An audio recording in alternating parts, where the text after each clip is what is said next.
And now back to Bobby Likis Car Clinic and your host, Bobby Likis. We'll take a call from Terry in Montana.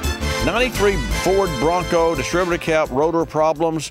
93 model, let's see, 08. It's a relatively lot of turns on that car. Terry, welcome to Bobby Likis Car Clinic. Hey, Bobby, thanks for taking my call. My pleasure. Yeah, Bobby, I bought this Bronco some time back, 93 with a 5.0. It had about 60,000 miles on it. Right. And I started getting an intermittent miss under light throttle. And so I changed the cap, the rotor, the plug wires, plugs, everything. Oh, ran like a dream. And within 1,500 miles, I started doing it again. Right. Every time I find this, I pull the cap off, and the end of the rotor is pitted.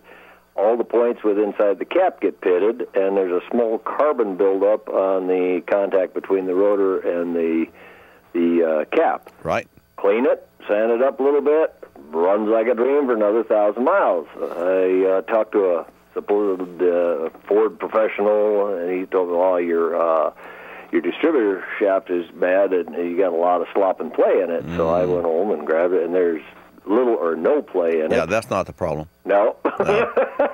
But it just keeps burning them up, brand new ones. It just seems like I'm at a loss. I've put about 5 caps on it, new rotors. I grind them down, it runs fine, but it's kind of annoying. It's got about 100,000 on it now. Well, hey, you're taking a trip, and all you have to do is stop when it doesn't run correctly. Yeah. I can see it now. You're on the interstate. You're crossing a bridge, and you decide, now's the time on to stop. And your wife or your patients, your passengers stop. Could be your patients. If you stop on the bridge. Okay, here's the challenge. Okay. Did you know that if you were wearing rubber sole shoes and you were in a house or in an environment that had little to no humidity, you could actually put your finger into a 110-volt socket and it would not shock you? No. Well, don't try it. Don't try it on my behalf. Okay. But you can do this. And the reason there's no way for the ground, no way for the power to get to ground, the electricity. Okay. Okay, so what's it have to do with your cap? Nothing. No, actually it does. It does. That's my next question. It's a great question that I ask that you ask. Inside the cylinder, you have lean mixture. And you have a dry humidity. Right. And the spark that is having to jump the gap that has pressure, not outside, because there's only atmospheric pressure outside of the cylinders. There's extreme combustion pressure inside the cylinders.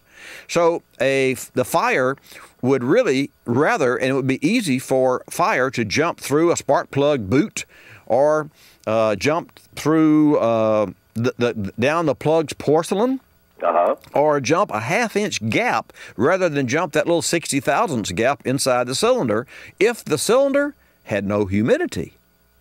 Okay. If it were dry. This has been a challenge forever. So 2 things here. Number 1, I believe that you need to run some cleaner through the fuel system. Okay. And to make sure that the fuel system is clean. You also should change the fuel filter if it's more than 1 year old. I did change the filter. Good for you. It's over a year old. So you can change the fuel filter. And then I also believe that you probably need to use what's called dielectric compound. And dielectric compound is what we use in the automotive industry with a little brush, and we put it into the female socket of the spark plug boot where the spark plug goes onto the spark plug, and also where the plug goes onto the cap. And then you can smear, just like you were scraping ice off a windshield, you can smear just about a 1/16th of a bead on the end of the rotor. Okay. And you don't leave a gob on the rotor of dielectric. You leave just some there. And when it spins around, some of it will come off, which is okay, and some of it will get on the other parts. And then later on, you'll see that it turns kind of white and chalky. That's normal. That stops RF. And that will, between those 2 things, suggestions, you're probably going to solve your problem. But you've got a lot of high energy voltage that's trying to jump into a dry room, and that room is the combustion chamber, and that's hard to do, and it's building up current in order to jump the gap and that's what's causing those pit marks that you see. Hey, Terry, thanks so much for your call. Let me know how that works for you.